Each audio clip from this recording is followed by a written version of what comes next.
Welcome to WitchLit, a place to talk about the craft of writing and writing the craft. I'm your host, Victoria Raschke, author, publisher, witch, and nosy Scorpio. As always, some housekeeping and announcements before we get started. Most importantly, to me at least, is to remind you that my love letter to the enchantment of the year, A Witch's Book of Days, is available to pre-order wherever you buy books. It's out September 8th, 2026. Pre-orders are vital to a book's success, so if you think you might want your own copy, I would be ever so grateful if you hit up your favorite bookseller now. Here's an early review to give you a taste of what A Witch's Book of Days is. Learn why the Puritans considered potatoes satanic, as well as the magical things that can be accomplished with the humble but delicious tuber. Filled with spells, recipes, and informative facts, A Witch's Book of Days deserves a spot on every witch's bookshelf. From Judica Illes, author of Daily Magic and the Encyclopedia of 5,000 Spells. WitchLit is brought to you by Thousand Vault Press, an independent, family-owned, digital and print-on-demand publisher of books we want to see in the world. If you'd like to support WitchLit and Thousand Vault Press, the best way to do that is buy our books. Our most recent title is The Keeper and the Mermaid, a debut contemporary fantasy novel by Kathy Lynn. Other titles include Pagan Roots by Yvonne Abro, A Death in the Dry River by Lisa Allen Agostini, Conjuring the Commonplace by Lane Fuller and Corey Thomas Hutchison, and my most recent novel, Verona Green, A Story of Art and Magic. Head over to thousandvaultpress.com/store or order them wherever you buy books. All those links can be found in the show notes. Listening, subscribing, and leaving a rating or review also supports the podcast, and we really appreciate it, so thank you. Next month, I'll be joined by M.K. Zariel, author of Boy Apparition and Void Gazing. We'll be discussing the 1977 queer classic, The Faggots and Their Friends Between Revolutions by Larry Mitchell. It's a little difficult to track down. I got my copy from AK Press, but it is also available from the 2019 edition publisher, Nightboat. There is also an audio version on Libro FM, and it may be available on Hoopla if your library subscribes. As always, I'm super excited to jump into this month's conversation, but of course, I want to give you some background on the author and book we're discussing and on my guest. So about Jake Stratton-Kent, this is his bio that I found on the Witch's Almanac. Jake Stratton-Kent has been called the most notorious necromancer in England and described himself as a very late pagan. He died 17th of January, 2023, aged 67. Having made a significant contribution to the current magical revival. He championed a spirit-centered approach and the importance of the grimoires for the Western magical tradition. He will always be associated with the Grimorium Verum, the book which was central to his practice for over 40 years. He wrote numerous articles, pamphlets, and books beginning in the mid-1970s. He published the Encyclopedia Goetica, a 3-volume work comprising the True Grimoire, a reconstructed and extensively commented edition of the Grimorium Verum, Geosophia, an extensive 2-volume survey of the Greek origins and mythic background of Goetia, and the Testament of Cyprian the Mage, an analysis in 2 volumes of the roots of the grimoires and their spirit hierarchies in late antiquity. His background in the youth radicalization and free festival movements of the 1970s never entirely left him.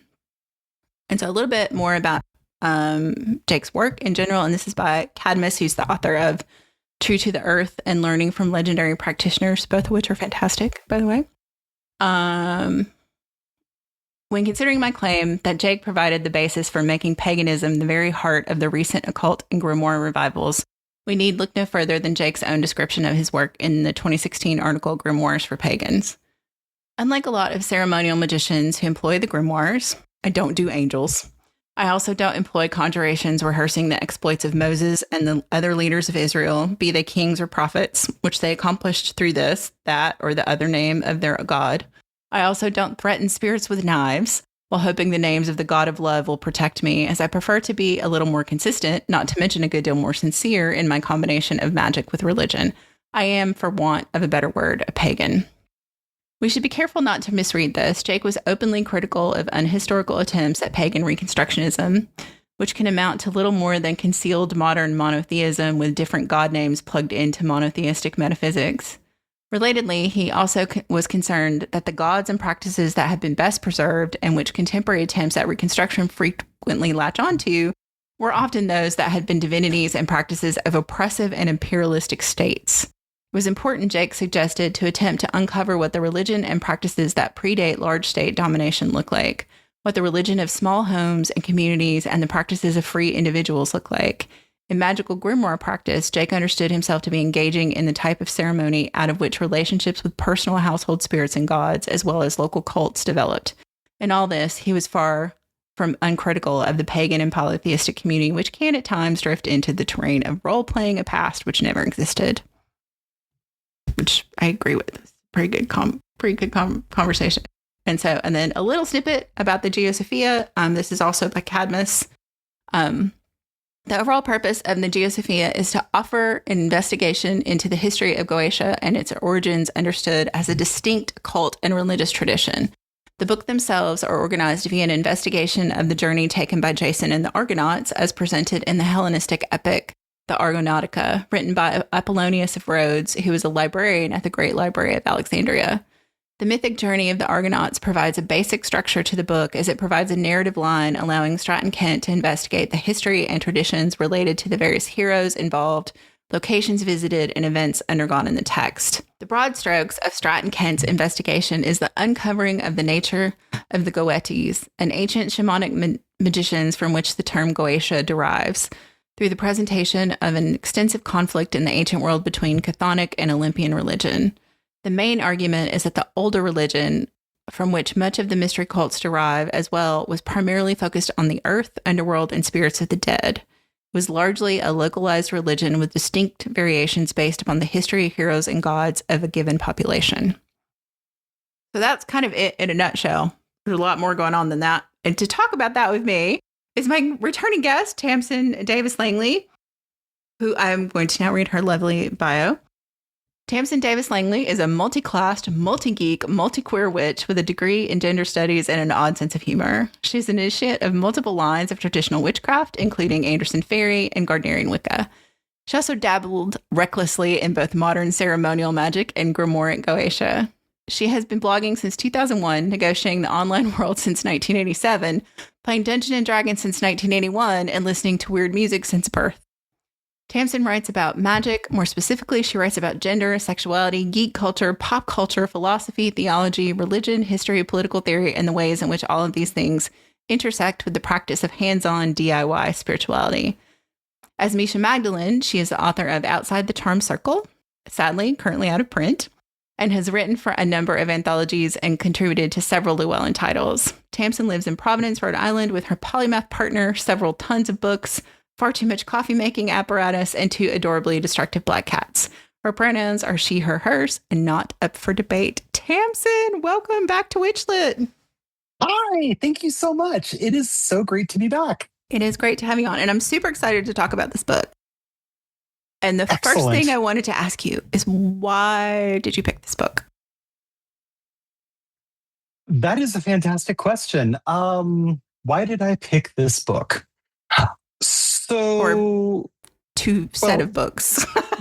These two books, which together comprise, I don't know, something over almost 700 pages. It's a lot, yeah. Yeah, 600 and mumble. A lot of pages. So the original prompt was to suggest a book that has been influential on my practice. And, you know, as my bio mentions, I have a background in a few different forms of witchcraft, as well as in modern ceremonial magic. I worked for a brief period of time with a modern recension of the Hermetic Order of the Golden Dawn, and in grimoire sorcery, Goetia, however we're pronouncing it this week. Yeah, and I'm okay with either. Yeah. We'll just, I mean, whichever way I pronounce it, some group of people out there is just going to be like, oh, she says it that way. Oh, she's like one of those fake ones. Like, yes, I am a fake magician. I am a fake witch, fake everything. Don't listen to anything I have to say. Cool. Moving on. So I have been like one of those obsessively book-oriented, collecty, get the whole set kind of people since like I was in single digits. I love having the book. I love having the artifact. I love, like the tactile experience of the book. But even more than that, I love entering into dialogue with the book. I love the idea that written texts are a kind of telepathy. So I pick up a book, and this is some person sending their thoughts directly into my brain. Like, what is that if not magic? And there are a lot of books that have been massively influential on my practice, but it's really easy to list off like, oh, well, Janet Stewart Farrar's Witch's Bible, or, Doreen Valiente, or, the big fat black brick of the Golden Dawn, or whatever. I think looking at more modern books, books that have been published, say, in the 21st century, can give us a little more of a sense of where is our practice now? How are we doing things nowadays, and where is our practice going?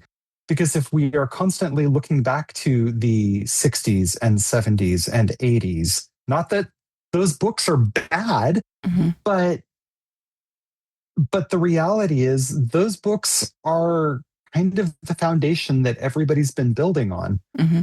But that's the point. You have to build something on those. If they're just like hanging out there in the dirt, it's like, okay, great, you're not going anywhere. You're just going to sit right here and be content in the foundations and doing nothing. I first ran across Jake Stratton-Kent on Facebook. And we were actually like passing acquaintances on Facebook. I will say we were not friends because, like, we did not hang out in person together or anything. Mm-hmm. But, we had a couple of conversations, and he was always extremely generous and polite and funny. And everything that he had to say on topics that I knew anything about was always extremely well thought out and well argued. And I was just like, okay, I want to hear more of what you have to say on these subjects, because when you're talking about stuff I understand, you're pretty spot on. And sometimes you challenge my way of thinking, but that's a good thing. Mm-hmm. And so when I had the opportunity to get my hot little hands on a copy of the Encyclopedia Goetica, I absolutely did. I have it in the Bibliothèque Rouge editions, the trade paperbacks that Scarlet Imprint put out, also known as the copies that, normal, non-filthy rich people can afford to buy. Right. And yeah, I had a background in some of the grimoires. Like I'd been through the Key of Solomon, the Lesser Key, and Sefer Raziel, and a couple other things. And I found that mode of operation really interesting, but I approached it like starting out, I approached those things basically as research. It's like, okay, I know that modern pagan practice, modern witchcraft practice draws a lot from these. And I'm kind of like trying to see, where did we get this or that or the other thing? And then I ran across the Grimorium Verum. And the two versions that I am most familiar with are Joseph Peterson's version, which, he's done a newer edition of. And his version is spectacular, and I love it and cheerfully recommend it to people. And the other one is the True Grimoire, which is one of the volumes of the Encyclopedia Goetica. And so I got these 5 books in my hands, and I was like, okay, this is a lot. I'm going to set the True Grimoire aside because, I know I'm going to want to engage with that at some point. The Cyprian books I'm going to put over here as well because I don't actually know a whole lot about Saint Cyprian, or and it's like, let's take a look at Geosophia. This is engaging with mythology. It's engaging specifically with Greek mythology, which, as a wee slip of a girl, Tamsin was very super into. I had the D'Aulaire's Book of Greek Myths and Edith Hamilton's mythology and all of that. So, it's like I look at this and it's like, oh, we're talking about like Jason and the Argonauts and the Golden Fleece. And, in my brain, I'm getting all the little Ray Harryhausen stop motion animation images. I'm like, this is great. And I started reading Geosophia.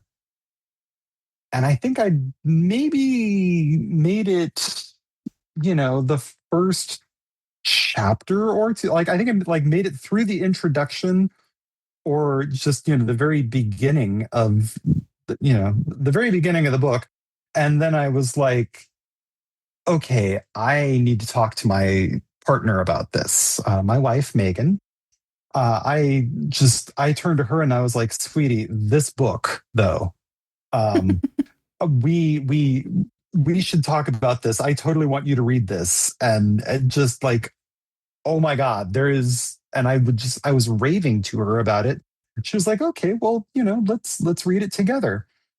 And we did. And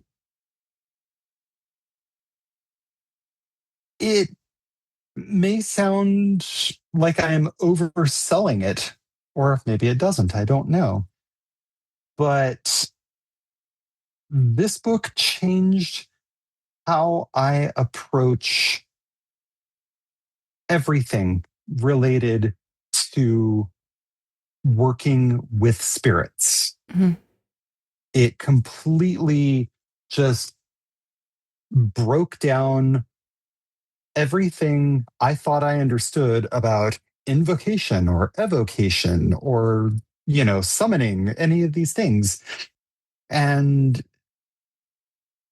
it made me really look at all of this stuff and go, okay, why do we do the things that we do? What is the purpose? What is the telos, the goal here? Why are we pronouncing these barbarous words? Why are we drawing these symbols and sigils and mysterious characters?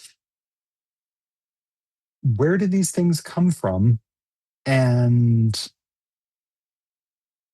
are we doing these things in the way that is most efficacious for the goals that we are intending to put them to?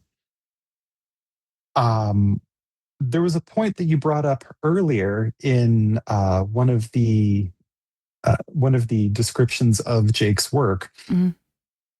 about the dangers that we as modern magical practitioners sometimes encounter of slipping into basically cosplaying as something that we aren't. And that's something that I've run into again and again and again in this community. And I feel like reading Geosophia was in many ways a really necessary corrective, not just for me, but I think potentially for magical practitioners in the West, specifically in the Anglophone West. Mm-hmm. Because so much of what Jake has in this book is a really pleasant, welcoming, warm, sometimes a little tongue in cheek, open hearted invitation to meet these practices, these grimoires, these myths and histories, these spirits and beings, these gods, where they are, to meet them on their level for who they tell us they are, rather than just going, oh, well, this corresponds to the East, so it must be all about air, which is intellect, and, and it's yellow, right? Instead of trying to jam these concepts into predefined boxes, we can instead engage with these entities as people and say, hey, who are you? I want to know more about you. Talk to me, like if you would, tell me what's up. Yeah. And yeah, it completely changed how I think of my position as a magician, as a sorceress, as a witch, in relation to the beings that I'm going to work with. I think the thing that was interesting to me on this read, because I've kind of done a skim of it in the past, so this is the first time I really. Sure. I also don't know that I recommend just reading it cover to cover. Like it's a lot to absorb, and I did it in like a week and a half, so I don't know that my brain is kind of mush right now. But my hat's off to you. Yeah, dang. So what I think I would have to do that like 5 times for it to even remotely absorb. So I think it's really best dipped into. I'm just going to give people that advice. But the thing that was fascinating for me is to realize, based on other things that I have engaged with and practiced, like how much of that came from this book, how much of it came from the way Jake approached things. Because I too do not like threatening spirits with a knife. I've always felt that was a real weird, like the saint bothering and the, threatening was always like, wait, I'm asking this spirit to do me a favor. Why would I be a bitch about it? I've always kind of had a problem with that. Yeah, it's like you're mugging the spirit world and shaking it down for its wallet. Yeah, and who am I? I mean, part of me is like, who am I to do that? Like, really? Like, so I think that part, like realizing, and because of where I'm at in my like own writing, like I told Tamsin before we started talking, I'm working on this like occult saints book, like a, ancestors book about the people who got us here, like this foundational stuff, right? And when I was reading what Cadmus had written about Jake, and then I also did some like snooping around on Reddit to see what people had to say about this book, and a lot of people were like, oh my god, this book is like the thing that changed everything in the 21st century about magic, and Jake is the GOAT and blah blah blah. And I was like, Jake probably would be really uncomfortable with you saying that, but from what I've read about him. But I also get it, because to me, it's like, if you look at like Eliphas Levi, Alphonse Constant's work, and how fundamental that was to the Golden Dawn, and so much of that was like his interpretation of things. Like Jake did the same thing, but did the actual research. Like, not that Constant didn't read, but he also was like mostly just kind of pulling shit out of his ass. There was a lot he just pulled out of his ass. So like, I feel like Jake kind of went, okay, let's look at what we've been doing. And let's go back and say, hey, maybe this was not the best approach. And a lot of that stuff that he kind of counters comes from that, like, that arc of like Constant into the Golden Dawn, like you said, and like, like a handful of men. I mean, let's not pretend, like a handful of men who said, this is how we do magic in the 20th century and into the 21st century. And here we have Jake, a slowly bisexual man, going, wait, hold on. Like, here's another idea. Hold on. And I'm like, okay, yeah, this totally tracks for me. So it was really kind of this like aha moment of like, oh, this is like the spark of this. And I didn't realize like how many people that I've been really influenced with in like the last 15 years of my practice basically are riffing on Jake. So. Oh yeah. Yeah. It's pretty impressive, the level of influence that his work has had, given the period of time that he was working in. the duration, I guess, of time. Yeah. And yeah, I don't, I certainly would never presume to speak for Jake, but yeah, I can't imagine that a fairly unreconstructed punk would be super into the kind of overtones of idol worship. Like, no. That feels a little uncomfortable. Yeah. It just looks like, Yeah, I don't know about that. Like, yeah. Well, as I said, the conversations that I ever had with Jake, he was always very humble, mm-hmm. but very knowledgeable and really happy to share what he knew and what he had learned and what he'd found out and what he was interested in and the things he didn't know and, the things he was curious about. Because I feel like more than anything, and this really shows through in Geosophia, he really seemed to want people to not just be content sitting in the foundations. Right. He wanted people to grab these things, these tools, these ideas, and go make shit. Go blow stuff up. And sometimes what you blow up is going to be yourself. Yeah. And that's a lesson too. And that's a lesson. Oh God, I can't remember which volume it's in, but there's a great little paragraph about as a magician working with dead magicians, it probably behooves you to remember that as a magician, eventually you too will join the dead. And this is how do you want people to treat you as a spirit? Yes. I mean, this is very much a paraphrase, but I was just like, yeah. Oh yeah. Exactly that. One day it could be somebody invoking your name. Mm-hmm. And it felt a little like a little hand on the heart to go, oh yeah, Jake, you knew your own mortality. And I don't know if he embraced it, but it feels like he understood that we all join the ranks eventually. So. Yeah, absolutely.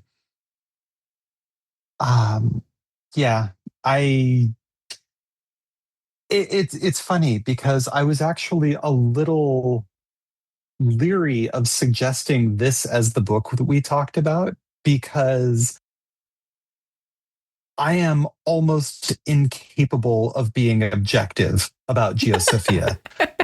I don't know that that's a bad thing. I don't know that that's a bad thing. I mean, I think we all have our loves, right? We all have our true loves.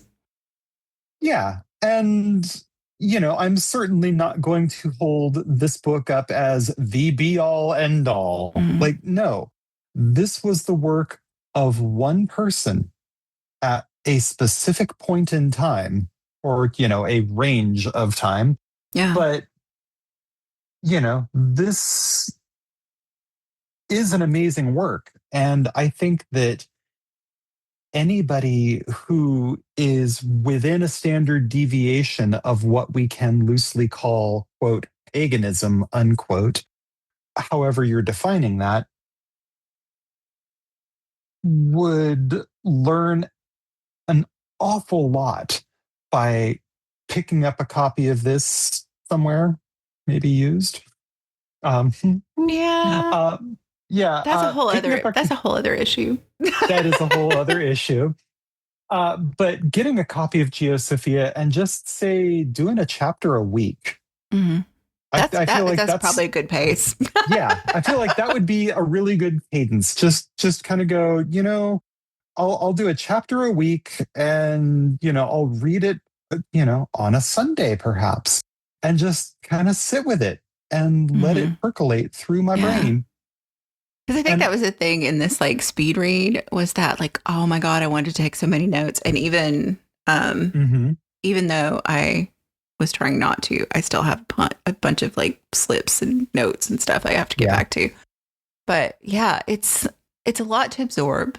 But I think one of the things, and I appreciate Cadmus's comment about, Jake saying, I can't call him Stratton-Kent because it sounds too formal for someone who I know is, like you said, an unreformed punk. It feels weird. But I also want to be respectful. I didn't know him personally. But saying that, unfortunately with paganism, what we latch onto in Reconstructionism is the religion of the state. And like, Mm-hmm. as someone who leans very far to the left, Yeah. somewhere between, I don't know. I have a hard time picking a lane these days, but some anarchy adjacent place on the spectrum that, Yeah. like, that's always felt kind of weird to me. Like, I can appreciate it. Like, I can appreciate classical Rome, but I don't think about Rome every day. You know, like, I do want to know. Like, What? You don't? I want to be in the dirt. Like, I want to be. You know, I like the Yeah. dirt part of it, and I very much believe in, like, whatever your practices, be that witchcraft, sorcery, whatever. Like, it is completely dependent on the spirits that you live with every day. Like, Yeah. and be those your ancestors, the ancestors of place, ancestors of ideas, spirits of the land, whatever. It isn't going to look like someone else's because you're interacting with a different group of spirits. And so I really appreciate that about this, and opening that space. Yeah. I feel like in a lot of the modern pagan movement, TM, uh, sorry, my sarcasm slip is showing. You're in Gen X, Yeah. good company of sarcasm. So yeah. Yeah, I know, right? Um, yeah, the great etheric call of Gen X. Oh well, whatever, never mind. So much of what I have been seeing in a lot of the modern pagan movement seems so focused on doing it right. And, right, what right means is very locally defined. It's like Local of over here, one. yeah, yeah. Over here, doing it right means doing it exactly the way it's written in this book. Do not deviate from the book. If you deviate from the book, you will be tormented by demons and cast into the outer darkness and, forced to use dial up internet. I don't know. Bogwitch, take the wheel, please. For real, though. And over here, doing it right means doing it entirely super politically correctly and understanding and not ever using things that come from any culture other than the one you were raised in. And, like this really rigid orthodoxy, which, for all that it has different rules, can kind of look like the other sort of rigid orthodoxy that says if you do it the wrong way, demons will eat your face off. And this is not to say, oh, the problems in modern paganism are because of woke. It's like, no, I am a leftist trans woman practicing magic.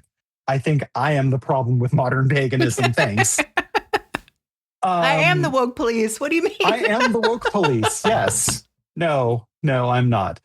But I do think that there can be such a reliance on the reassurance of being right, of doing it correctly, and defining correctly by some externally imposed authority. And once you've placed the authority for the validity of your experience and your practice outside yourself, I mean, go be a Presbyterian. Really, not to run down Presbyterians, but no, but it is, then it's church. Yeah, go be a Catholic. Don't go be a Catholic, please. There are that's issues. Complicated too. Yeah, it is. I mean, I am technically an apostate from the Catholic Church, so I have feelings. I think that is more than fair to have feelings. Oh, thank you. So, yeah. I appreciate that. And I also appreciate people who come to folk Catholicism from completely outside the Catholic Church and are like, I just really like these saints. And I'm like, yeah, this may be the good way to approach it right now. Yeah. Well, there is so much in, so like talking about Catholicism to an extent is like talking about capital P paganism. Yeah. Yeah. It's, there's these sort of strict rules by Hoyle. You have a copy of the Catechism of the Catholic Church stuffed up your ass, kind of rigid American Catholicism. And then you've got, this folk Catholicism that exists well outside the boundaries of that very uptight thing. Yeah. And all of this other stuff going on. And I think there's so much that is genuinely beautiful and wholesome and sacred and valuable to be found in that tradition. It just is sitting alongside, or perhaps trapped in the amber of, some things that are maybe not so great. Yeah. Which I think, applies to kind of some permutations of modern paganism too. And 100%. 100%. So, yeah, it's like, my thing is always, it's usually not the religion that's the problem, it's the people. So sometimes it is the religion, but sometimes it's the people. Yeah, I have been heard to say on more than one occasion that really the problem with everything is the people involved. Yeah. But, I think for me, like, one of the reasons I appreciate this book, I appreciate Jake's work in general, and I appreciate this idea of a personal cult almost, is this idea that no tradition survives trapped in amber. That's how things die. Yeah. And two, like, I am the ultimate authority on what I believe and what I practice. Like you said, I'm not going to set that outside myself. And this idea of doing something the right way just makes every part of my body itch. Like, I'm sorry. I am a witchy pagan person because I wanted to not deal with that. So why would I then jump back into that same problem? You got into like witchiness and pagan stuff because you didn't want an orthodoxy? Shock. Oh, shock, horror, dismay. Yeah. So I think that part, like, I really appreciate. And I appreciate too that tradition is like, I think there's two sides to that coin. There's this like tending the fire that your ancestors started, right? And then there's also the peer pressure by dead people.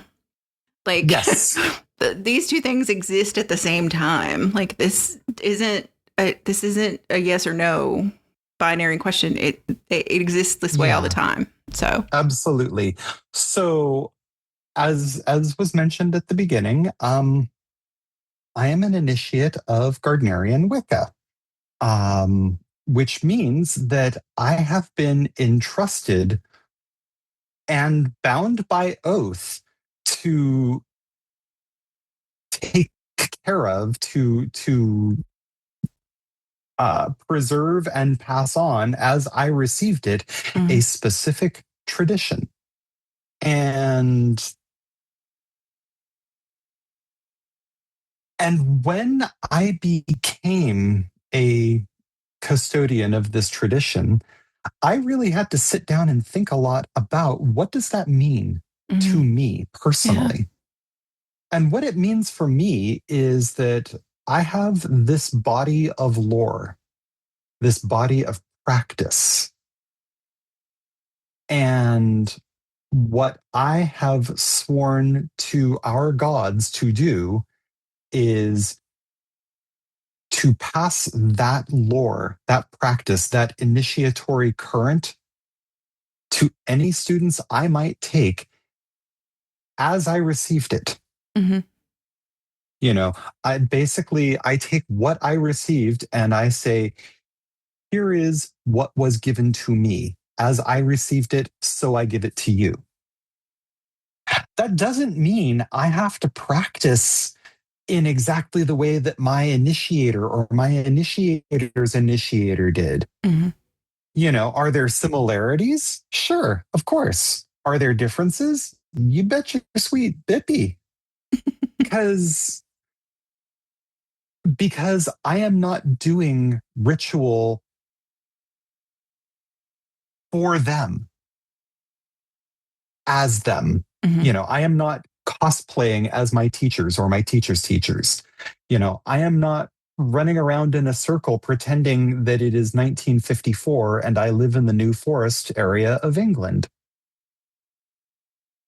It's one of the things that I've kind of bashed my head on multiple times when talking about the modern pagan movement. Mm-hmm. We are not doing things as prehistoric pagans or as 10th century Icelandic Nordic peoples or as ancient Greeks. Mm-hmm. We're doing things as people in the 21st century. I am specifically doing things on the East Coast of the United States. And it would be not just pointless, but dishonest to myself and to any beings that I'm working with to pretend anything else. Mm-hmm. Agreed. And coming back to Geosophia, one of the things that I love about this book is that it is absolutely rooted in the history, not just the sort of factual history, but in the mythological history Mm-hmm. of these practices. But never at any point is Jake saying, oh, and this is why you have to pretend to be someone from classical Greece. Like, no. Why would you do that? You're not in that culture. You're not from that culture. And if you want to pretend to be Greek, I guess go, get involved in a Shakespeare production of Julius Caesar or, well, that's Rome, but, point being. Or find your local Helion group or something. Sure. And even they are no, we're in the 21st century. I mean, even they who are, call themselves Reconstructionists they're like, yeah, there's things you can't do. Like, we're not an ancient Greece. So. Right. But, and I think one of the things that fascinates me about this, and because I'm a book nerd at heart, is this idea that, like reading this book and like seeing where these things come from, and this idea of the journey of Jason and the Argonauts as what, I would think of as like a hedge writing now, right? Like it's this spiritual inner journey as much as it is this physical place journey, right? That, absolutely. Like in all of those things, like seeing in your current practice, even in those traditions that are kind of hidebound, like this comes from this. Did you know this is where this is from? Like it's to me, it's like, okay, if we are going to do those things, shouldn't we know why? Shouldn't we know why that is part of it? Spoiler alert. Yes. Yeah. So like to me, that is the beauty of it. Like I don't think digging through the skeletons in the closet cheapens it in any way for me. It makes it make more sense. So I think digging through the skeletons in the closet makes it better and easier to relate to because it humanizes it. Yeah. I was at Hexenfest a few years ago and bought a sticker at somebody's vendor table, just said, catch me reading dusty old tomes. And I was like, that is me. I am reading dusty old tomes. Yeah, no, for real. 100%. Yeah. But yeah, it's like, I want to be the book nerd and I want to dig through this because, again, it comes back to that idea of books as telepathy. This is somebody sending a message through time from their brain into mine. And yeah, sometimes those messages are terrible. Not all books are good. I mean, J.D. Vance theoretically wrote a book. I don't recommend it, but it is an artifact that exists in the world. Yeah. And probably you will learn more about But his brain than you wanted to if you read it. hard pass, thanks. Yeah, no, I'm not interested. But yeah, no, I'm good, thanks.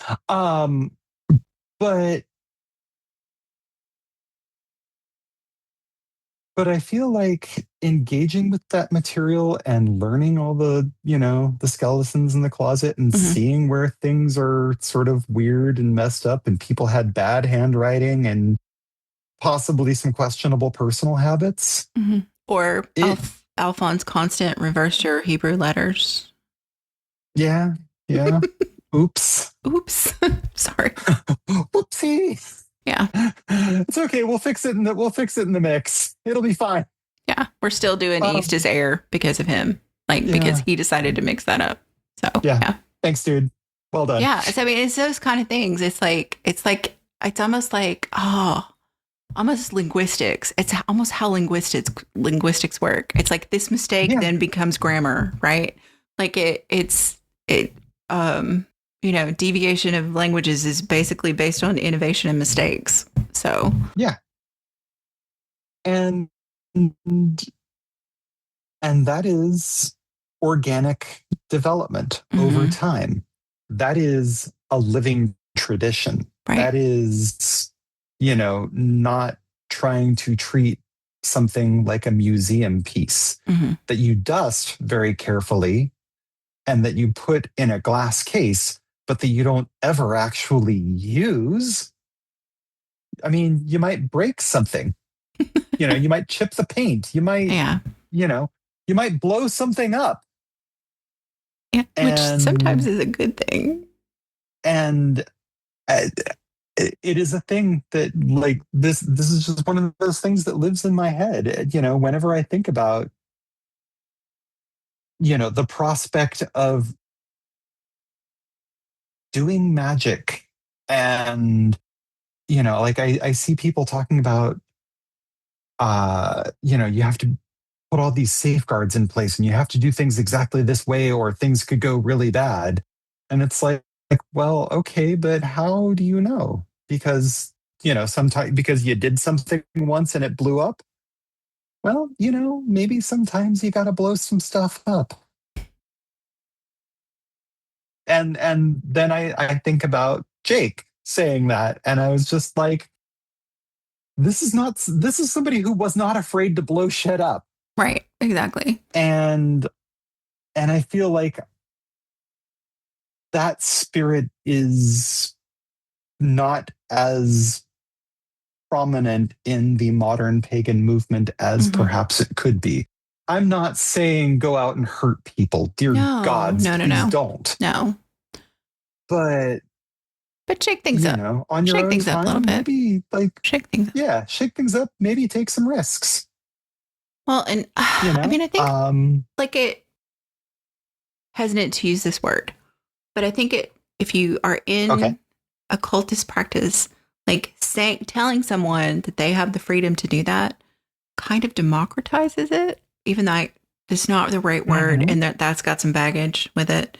But it does kind of get this idea that you have as just much power as you may have previously handed to a priest of some sort, be that pagan or Christian, it's whatever. Anarchy. Right. I love that idea.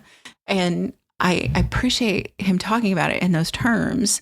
And I also, because we're kind of a writing podcast, I do want to talk about the fact that though I said it was a lot to read this book in a week and a half, and it is, it's not because the book is hard to read. His language is so inviting and so easy to read and just accessible in a way. I mean, there are a lot of Greek names and stuff, but you can look that stuff up. You might need a dictionary to look up the mythology dictionary to look up some of the names, but the language is not troubling. And I think if there is this idea, Crowley, Chumbley, other people who I could name, that if it's not obfuscated, it's not magic because it's not for the masses. And I'm like, that is garbage. Oh yeah, no, to hell with that. One of the things that I love about the language in Geosophia is that it is accessible. It doesn't talk down to the reader, but it's also not, it is neither dumbing things down nor speaking above the reader. This reads like Jake's just talking to you. Yeah. And he's talking to you about some fairly intense and at times pretty high level stuff, but it's never at any point something where I feel like he is gatekeeping or he's putting up obstacles. No, he is opening gates and blowing up barricades. Yeah. And there is this sly sense of humor that runs through so much of the book. And it's, just like you'd be reading it and go, I see what you did there. Mm-hmm.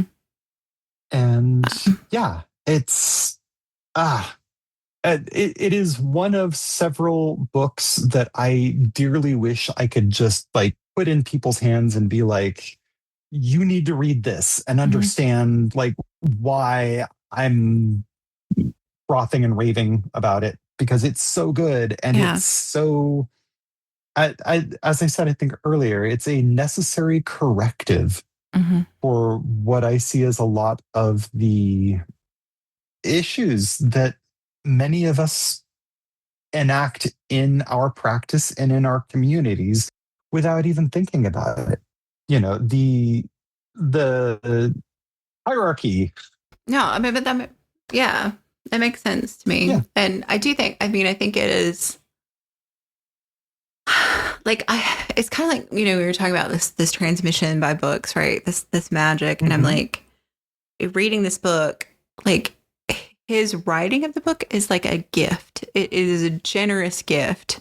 Very much because so. Yeah. it is so, like, I can only imagine the amount of like reading he had to do to get to this point, to kind of distill it and go, hey, here's my perspective. And so that, like, I appreciate this distillation of this idea that in a way that is digestible. And I also love, and it just touched my heart when he was like, this is a thing, but I don't have time to go into it here. And I'm like, yes. Oh my God. It happens so many times. And I'm like, I feel you on so many levels. Like, oh, by the way, here's this aside. And I accidentally wrote a whole book about that. Sorry. Yeah. Oh, when I was writing Outside the Charmed Circle, there are so many things where I was just like, I don't have time or space in this book to talk about this thing that's really super cool, but it's sort of a tangent away. Which is what editors are for. But also, it is. Yeah. Sometimes the rabbit holes are interesting, but I appreciate in a book that is basically a very giant rabbit hole, ultimately. Yes. That he was like, I can't tell you all this right here, but I'm going to mention it, which is basically cue for Victoria to go, okay, I need to go find that. But I do really appreciate that. Let's see what's down that particular branch of the rabbit hole. Yeah. And it just, I don't know, like I said, I don't recommend speed reading this book, but it was so nice. Like, it's just like, I just enjoy his writing so much. Like, just the writing is enjoyable. As a writer, sometimes you just want to sink into somebody else's work. And this is one of those books you can do that if you like this kind of writing. Yeah, this is 100%. You're just going to like sit down over a pint with Jake and he's just going to talk to you about this thing that he's super interested in and super knowledgeable about. And you just kind of soak in it and let it roll over you. Yeah. And I also kept thinking of the idea of books as necromancy, which is, I know, not an original thought, right? But just this idea of like, when you read these works by these, especially, I think it's true of fiction too, but in nonfiction, when someone's trying to tell you an idea, like it feels even more that way, is that you have invoked their presence by opening the book and reading their words. And absolutely. like this book, I really felt that in a way that sometimes it's not always there. But this, it was like imbued with his spirit, the book. Yeah, very much so. And it is such a gift of a book. And one of the things that I say to my students when I am teaching witchcraft is that, like the students that I tend to have tend not to be, blushing newbies. These are people largely who've, been around the block once or twice, and they are like, okay, I want to actually connect to this particular lineage or this particular mode of practice. And the thing that I say to all of them is that, I can teach you how to do things. I can teach you how to cast a circle or, this or that or the other technique. But the most important thing that I have to say I can sum up in one sentence. Everything we do as witches is about being in relationship to yourself, to the gods, to spirits, to the land, to whatever. It is about the relationships that you develop to the parts of yourself, to the people around you, to your tools. Are these just inanimate chunks of metal and wood and ceramic, or are these imbued, empowered beings, entities that you're working with and having a relationship with? Yeah. And I obviously have a bias and an opinion, but at the same time, that's what works for me. Yeah. I'm not going to say Same. that's how that is not the right way. That is just the way that Tamsin does it. And at the end of the day, that's really all I can teach is how I do things. And, I will load up somebody's basket with a certain amount of goodies and toys and, maybe a couple of sticks of dynamite. And then I say, okay, off you go. There you go. But yeah, I do appreciate that idea of people who, like, I think sometimes, and I don't know if this is like an artifact of social media or just the age we're in. I don't know what it is, but I feel like sometimes there's this idea that being a student means that you don't know anything. Oh God. And I'm like, okay, no, like my goal in life is to perpetually be a student. I'm struggling with the idea that I'm moving into the age of a human where I should be stepping into elderhood. I'm struggling with that a little bit, but I also get that that's a thing. But it's like you don't ever stop being a student if you want. It's just like trapping yourself in amber then, right? Like, yeah. So as of January of this year, became a student, a deshi, in two different Japanese martial arts, specifically two different forms. It's so cool. Two different Japanese sword-based arts. I call them classical Japanese fencing. One is a kenjutsu style, which is basically a dueling style.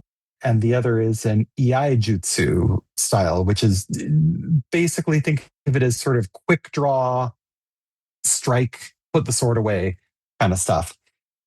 And this is not the first time I've studied these kinds of arts. I, about 10 years ago, studied a different art. This is when I was living in Seattle. But I've been away from any kind of martial art for about 10 years. And almost 53-year-old Tamsin's body is not the same as 42-year-old Tamsin's body. I mean, in multiple ways, but not least being, the knees don't work the same. They just don't. They really don't. No, the knees are not working the same. The hips aren't working the same. You age, you grow, you change. And so not only am I a student of an art I don't know, so I am having to show up every week and spend an hour or two confronting my own ignorance and inadequacy in that way, I'm also learning how to inhabit and move in this body in ways that I, don't otherwise normally do. So yeah, the moment you've stopped being a student, the moment you've stopped learning, just, I don't know, pull the dirt over the top of you when you lie down in the hole because you're done. Yeah. I love that you're embracing something like that. Like, I think, like one of my things every year is I will pick a topic that I want to learn about that year. So like last year it was about local botany because I moved to another part of the country that is so different than the plants I knew growing up in East Tennessee. Like I looking at palm trees out my window right now and it still shocks the hell out of me. I've lived here 5 years and I still like, why is there a palm tree? Like California is very different than East Tennessee. So, and this year it was like, okay, it's partly why I wanted to write this book is like, if I can also write a book while I'm doing the research, worse the better. But it's like, I want to know more about where this stuff came from. Like I've been a practicing witch since I was 19. There's books I haven't read that I know I'm doing stuff out of that I never read the source material because that's not how it worked. That's not how I learned witchcraft. That's how I wound up reading The Key of Solomon. Right. So, so this year it's learn about the history of occultism in the scare quotes West. Yes. So.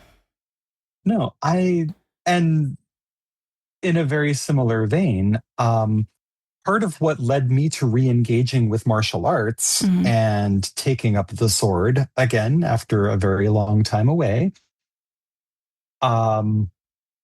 was that about a year ago, a little over a year ago, a magazine, a fiction magazine called New Edge Sword and Sorcery, they had a call for submissions. And they were looking for short stories, like 4,000 to 6,000 words. And I hadn't really been writing a whole lot that was, for publication. But I thought, okay, 4,000 to 6,000 words, I could probably do that. And, I've always wanted to write a classic sword and sorcery story. I grew up reading Robert E. Howard's Conan stories and Michael Moorcock's Elric and C.L. Moore's Jirel Joiry and, all of these amazing writers. It's like, that sounds like fun. And that was a Tuesday night. And by Friday night, I had written an 18,000 word novella. That just happened. Like you do. And I have spent the months since then writing, 2 more novellas of around 30,000 words each and starting a 4th. And somewhere in there, every year for Christmas, my wife and I do not celebrate Christmas, but the rest of the world does. So we hole up at home, we make a bunch of sushi, and we watch samurai movies all day. That is our Christmas tradition. That is brilliant. And this year we watched, it's fantastic. This year we watched, like Lone Wolf and Cub and Blade of the Immortal. And it was so good. And somewhere in there, I was like, I should get back into sword work. That's a thing I should do. Mm-hmm. And part of what was going through my head was I'm writing these stories about people who use these weapons. And I have some experience with it, but how much more visceral, how much more informed would my writing be if I was doing it with hands that were still sore from holding the hilt of a sword 2 days before? Yeah. And what I discovered is that, it absolutely influences how I write, not just a sword fighting scene, but how I approach the idea of writing from the perspective of a character who lives using these weapons, using these tools. Yeah. Like, yeah, you put your head in that space. It's like, oh, okay. Yeah, that does. It changes how you stand. It changes how you walk. It changes your attitude in relation to other people. Yeah. And the moment I had that thought, I was like, oh, and this is back to relationship. It's all about the relationship that you have, not only to this weapon, this tool, but to the other person. And in a more metaphorical sense, to your own history, to the histories that you're engaging with. And and that's why I love Geosophia so much. Yeah, because it's the same thing. It's like, yeah, you're looking at this, and the one thing I do appreciate in all of the writing by Jake I have read, even like in his Hadean pamphlets and all that kind of stuff. Yeah, it's like, go do it. Just go do it. Yes, go see if it works. Yeah, because I mean, we can be armchair occultists, and I personally, as a book nerd, will never shit on those people because I'm like, I get it. Like sometimes you are a historian and not a practitioner, and I am 100% fine with them because boy, do I get a lot of information from those people. Oh yeah, it's awesome. But Jake is very much of the school of, yeah, you can read about it, but then you should go do it. So, yeah, which I also appreciate. Absolutely. And absolutely. I love that Jake's entire attitude it seemed very, very much to me to be, here's all this cool stuff that is our inheritance. This is as humans, really, not even just as magicians, as humans. As human beings, we have this inheritance of spiritual practice. And it's all well and good to read about this historically or to document it, to pass these histories along. But people came up with this stuff for a reason. We did these things because we had a need to do them. We had needs that doing them fulfilled. And if you are someone who has those kinds of needs, and if you're a human being, you do, don't just read about it. Do it. And maybe you blow something up. But maybe you do something incredible. Yeah. And maybe you do both at the same time. That happens too. Oh, there was one other thing I really wanted to talk about, and we kind of brushed it. And if you can think of anything else you wanted that we didn't cover, but one of the things I really appreciate about what he says in this book is that, you know, in the West, again, scare quotes, I never know how to feel about that word. We, you know, kind of this idea, this paganism, the idea of working with spirits, working with them and not controlling them and, you know, all that kind of stuff. Threatening them with a knife while you ask God to protect you, kind of thing. Yeah, mugging spirits. That kind of all got buried, but we see it existing in other cultures, like with a more unbroken line to that. And he talks specifically like about hoodoo in the US and about certain practices in South America that come from like these African traditional religions or African derived religions, kind of in the New World. And I think he talks about it in an interesting way that I feel like is kind of what you talked about earlier about there's this idea that you can't do anything because it's always appropriation. And then this idea that he kind of posits that I'm not telling you to go call yourself a hoodoo. I'm telling you to go look at the practice that they're doing around like oils that also happened in ancient Greece, and we've lost the tech, but they still have it. Right. Which I thought was really interesting. And I kind of wanted your thoughts on that because I just appreciate what you think about things, but I would love to hear your thoughts about it. Thank you. My thoughts on it are complicated. So I'm going to do my best to simplify them without hopefully, losing a whole lot of the context and nuance. I have encountered a few different takes from other commentators on Jake's take on these things, on specifically looking at like the African traditional or diasporic religions, or these other spiritual traditions that do this kind of work.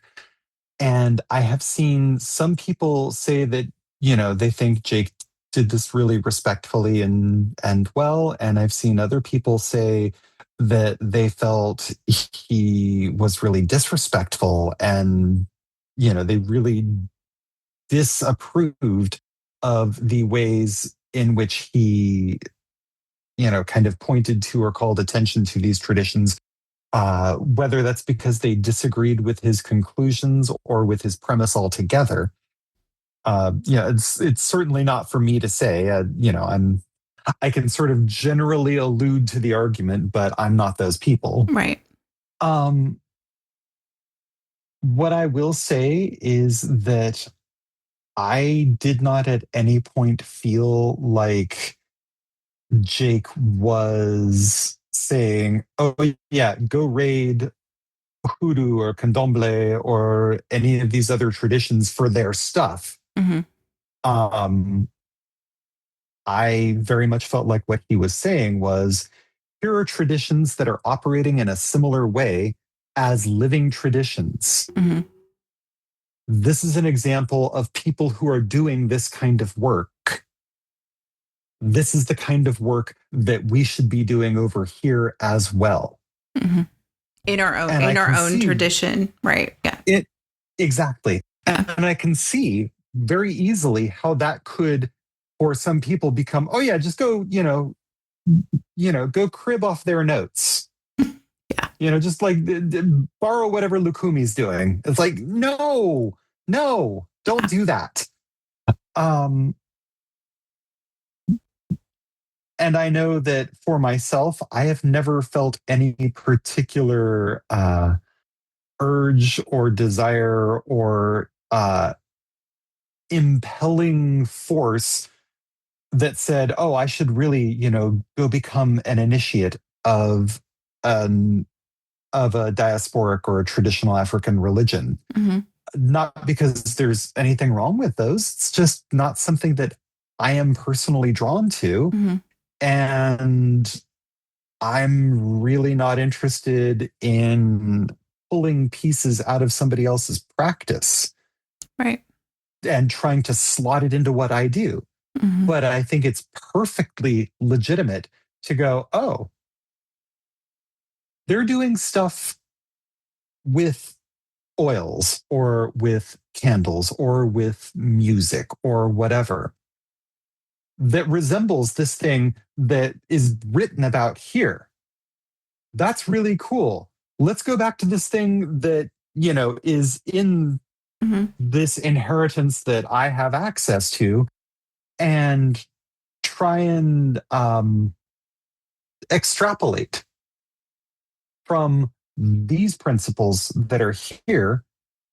What would it look like if we did something of this kind? Right. One of the things that I've heard people say a lot is that tech is tech. Yeah. And I'm like, I get it, but I'm also like, yeah. Yeah, it's like, yeah, tech is tech, but sometimes tech is proprietary. Yeah. Well, and I struggle with this, like, cosmology, personal cosmology of, like, we are dust speck in the universe, right? Who have love nothing better than to fight amongst ourselves, right?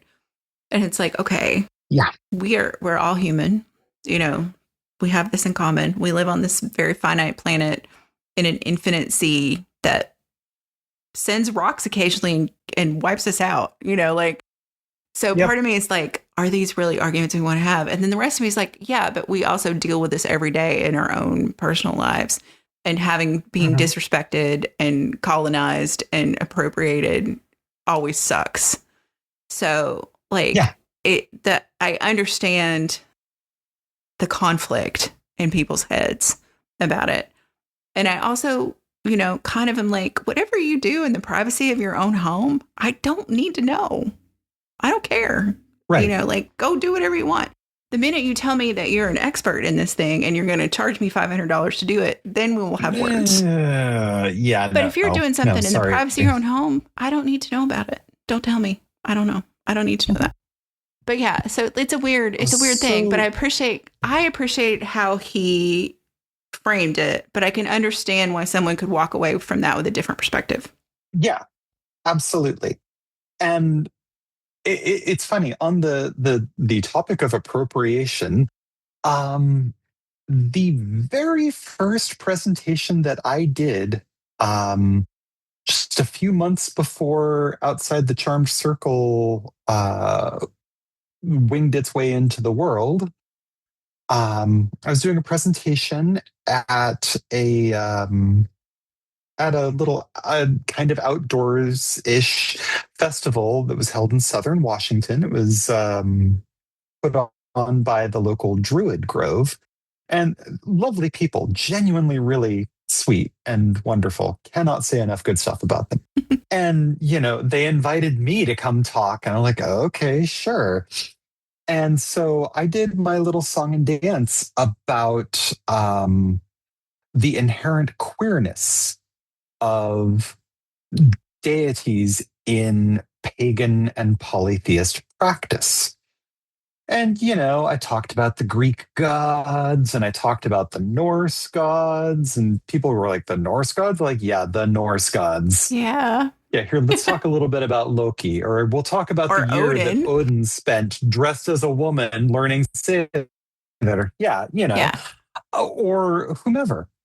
And, I talked a lot about queerness as a concept. And I have a degree in gender, women, and sexuality studies. So I'm very much talking about queerness both as a lived reality, being a queer person, and as an academic concept. Mm-hmm. And so I got to the end of my presentation and people were, very nice and very appreciative. And I, took some questions, and I had a question that came in from one person who opened with, "This was all really lovely, but I feel like you've missed something really important." And I always love it when people lead with that. I'm like, all right, cool. What did I miss? And what this person said was that, things are just so bad in the world and things are so, there's so much wrong in the world. And I really, they really felt that I should have gone more into how queer people can share our magic with straight people, cishet people, basically, to help make the world a better place for everyone. And when I tell you, you could have heard a pin drop in that room.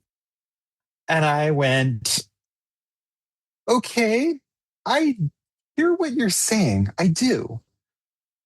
But I want to be really careful because I would be really uncomfortable telling a group of people who have developed their own traditions of magic and spiritual resilience and protection very much out of a need to keep themselves safe in a world that literally wants to kill them, that they owe it to the very people who look like their oppressors and may in fact have been their oppressors, that they owe it to their oppressors to turn over all of their goodies. And that person didn't like my answer very much, I'm afraid. And I think they really didn't like that other people in the room really did like that answer.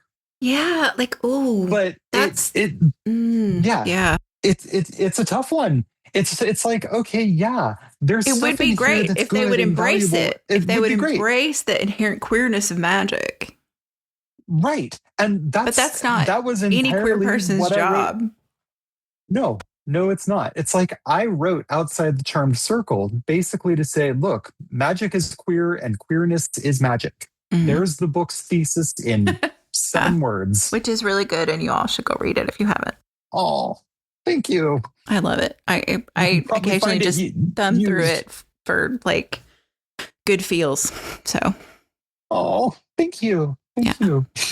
But that was the entire point of that book, that there is a queerness in what we do as magical practitioners, as polytheists, as pagans of whatever stripe or variety. I think there are a lot of people who get really uncomfortable around that word because they're like, well, my god's a manly god and my goddess is a really womanly goddess, and then they get together and they do it, and that's magic. And it's like, well, okay, sure, yes, that is a perfectly valid way of practicing and being, but that's not the whole story. It's really not. no. I mean, we are talking about, it's like, okay, if you're Wiccan, we're talking about a goddess who literally said, all acts of love and pleasure are my rituals.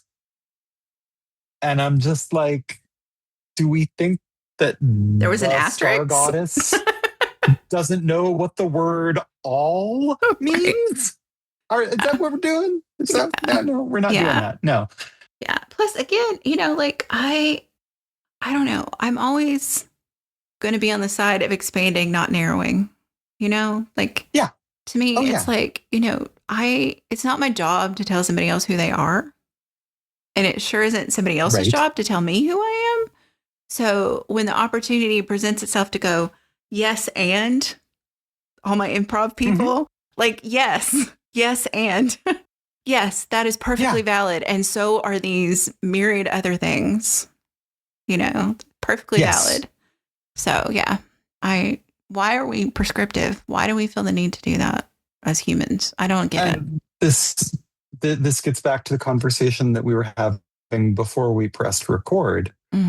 I think for a lot of people, and this also goes back to an earlier turn in this conversation, I think there are a lot of people who are genuinely terrified of not doing it, quote unquote, right.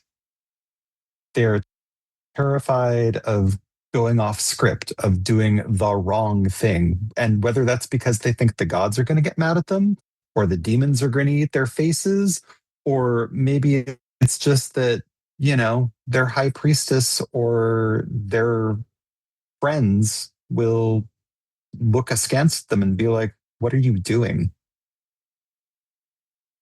Well, and I think our biggest fear, this is one of my theories that I've come up with recently, our biggest fear is being ostracized. Because ostracization in our lizard brain is death. Death. It's death. Yeah. And I think we fear it even more than we fear death because we don't understand that's what we're fearing on some level. I've spent a lot of time in therapy. Sorry, people. So it's to me, that is like one of the reasons that we it's one of the, talk about therapy. It's one of the reasons women people please, not just women, but a lot in our culture is women people pleasing. It's part of that. When people say, oh, it's fight or flight, it's like, oh, no, you left out fawn and freeze, because fawn is also one of, those are also important. It's like, these are the things, and I think it applies across everything that we touch and do. And I see that when people are like, if I don't do this thing exactly this way, in the way that I've been told I have to do it, I will be ostracized. And ostracization is the part they don't get, is then their brain goes, and you'll die. We're all going to die. I hate to break it to people, but we're all going to die. Like, be yourself before that. Be yourself before that, you know. Yeah. Well, it not for nothing that I wrote this entire book about gender and sexuality and embodiment and living as your most fully empowered, authentic self. And then literally 10 days after it was released, I had this moment of, oh shit, I'm a girl.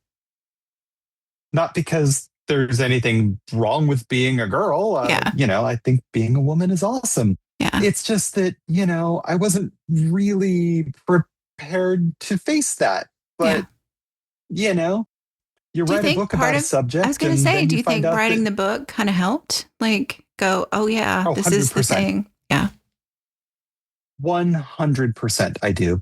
Yeah. Um, I like to tell people that the book grew out of my degree program that I was in at the University of Washington.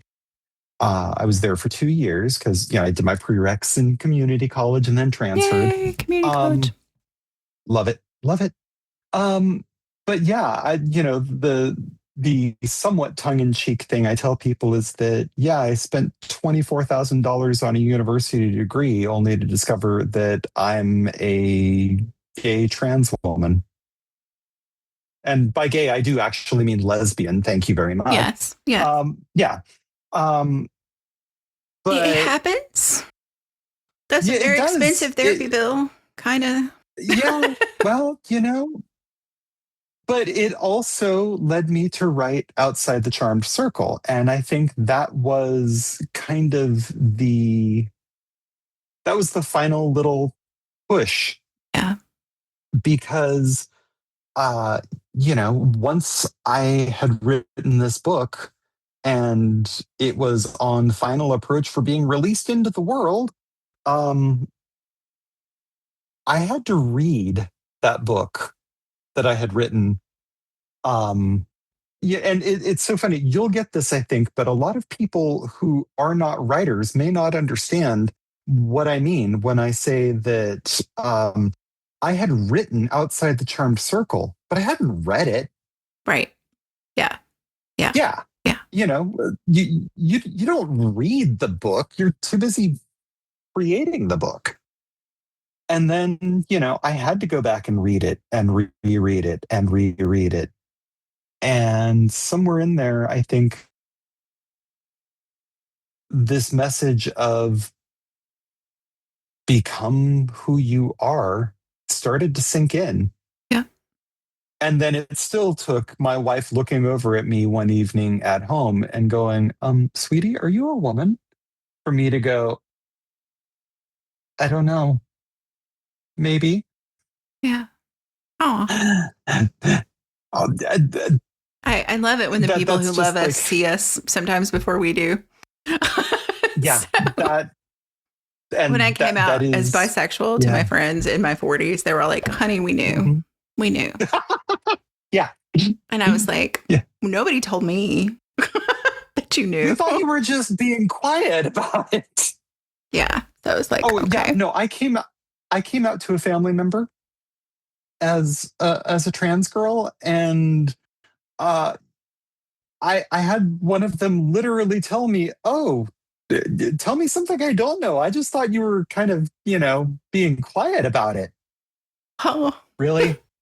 Thanks. But to be seen. Oh, to be seen. To be seen. Yes. So yeah, it is a mortifying ordeal, but it's also amazing and wonderful. Yeah. And having the person you love most in the world see you for who you are, even before you do, that is magical. Yeah. It is.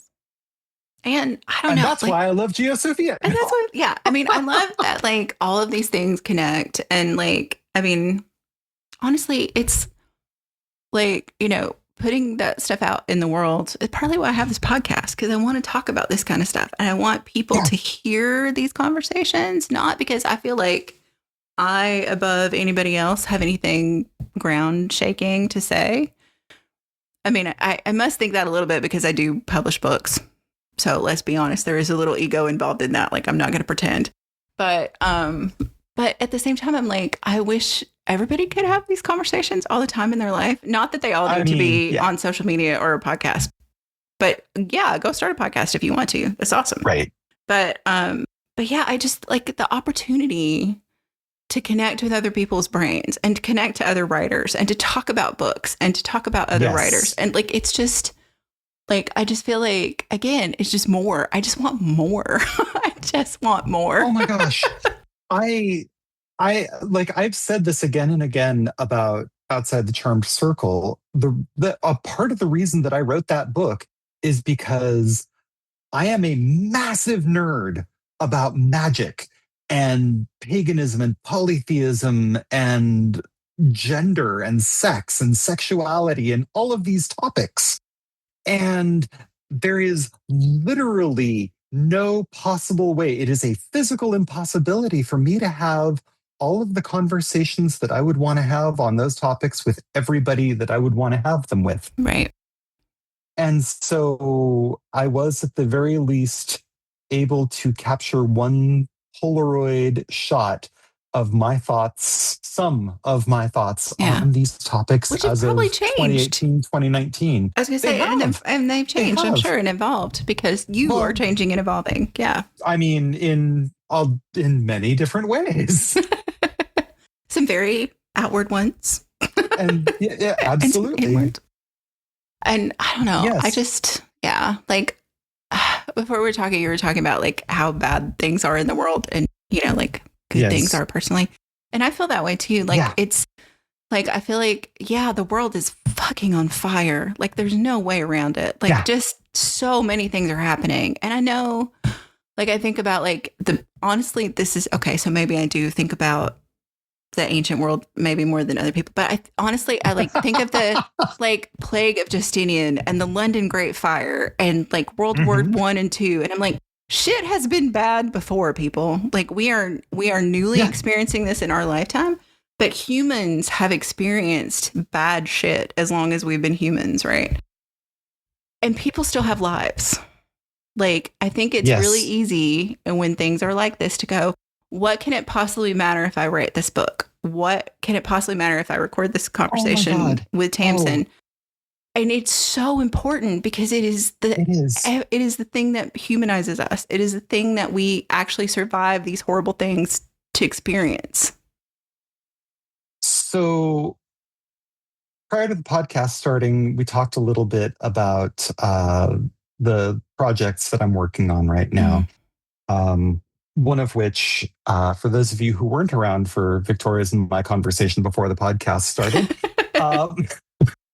I'm currently writing fiction. Specifically, I'm writing a series of novellas in the sword and sorcery subgenre of fantasy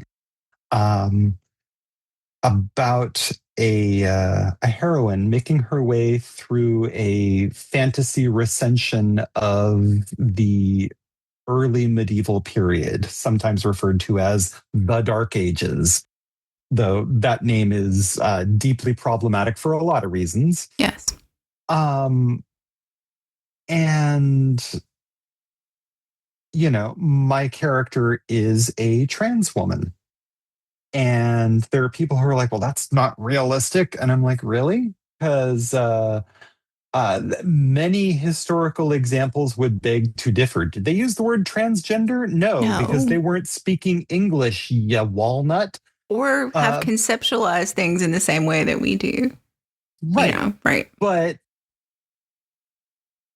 yeah, I'm writing this sort of historical-ish fantasy about this character, in part because I wanted to tell myself a story in which girls and women like me got to see themselves as the hero. And I'm writing this story that is set in multiple locations in a mythic world that never existed, or perhaps it exists just, you know, one click over on the dial from our world. And one of the places that one of the stories is set is the mythical city of Rakotis, which is the Greek name for what today we refer to as Alexandria of Egypt.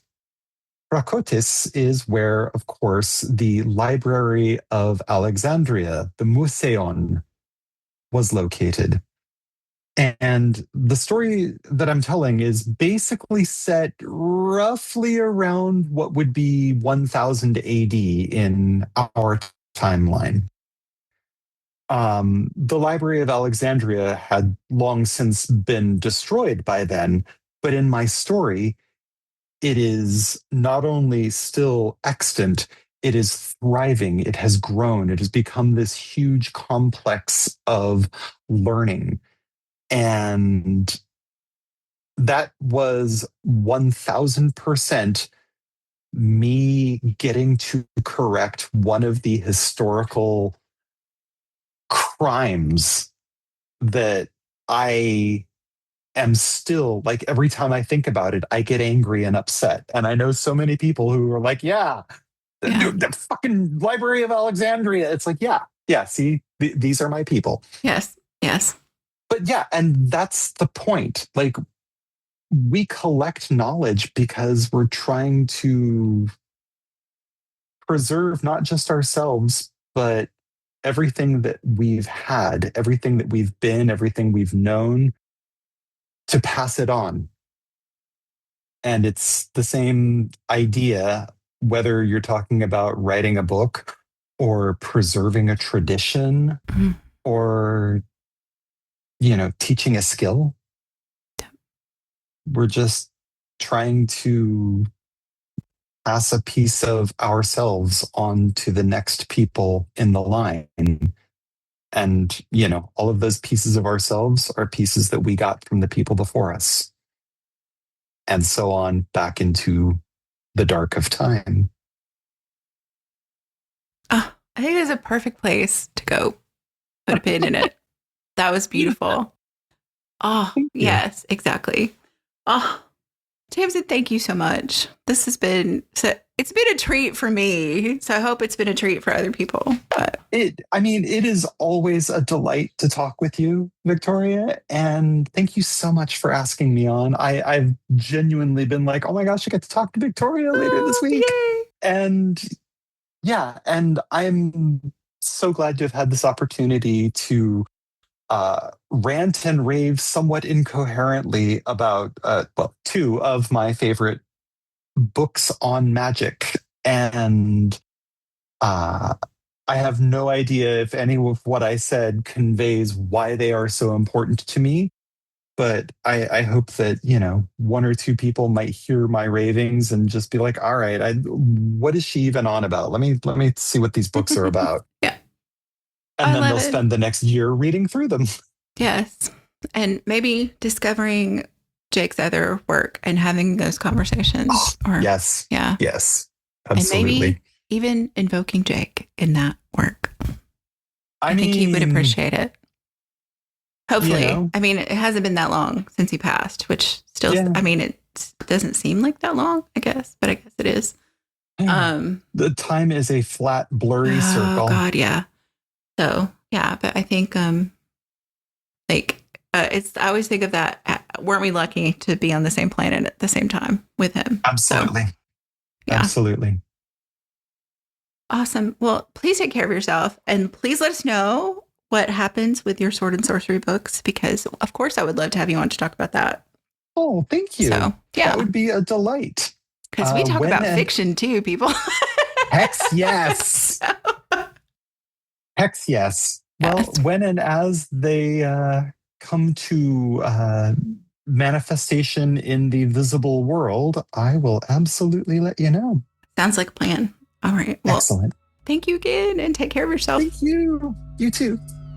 WitchLit is a production of 1000 Volt Press and is edited by Julian Rashke. Our intro music is Cosmic Glow by Andrew Kay, and our outro music is Voices by Alexander Shanekar. Transcripts and all our previous episodes are available at witchlitpod.com, and you can follow us on Instagram or Threads at witchlitpod. Please help other witches find us by leaving a rating or review wherever you listen to podcasts. And thank you for listening to and reading WitchLit.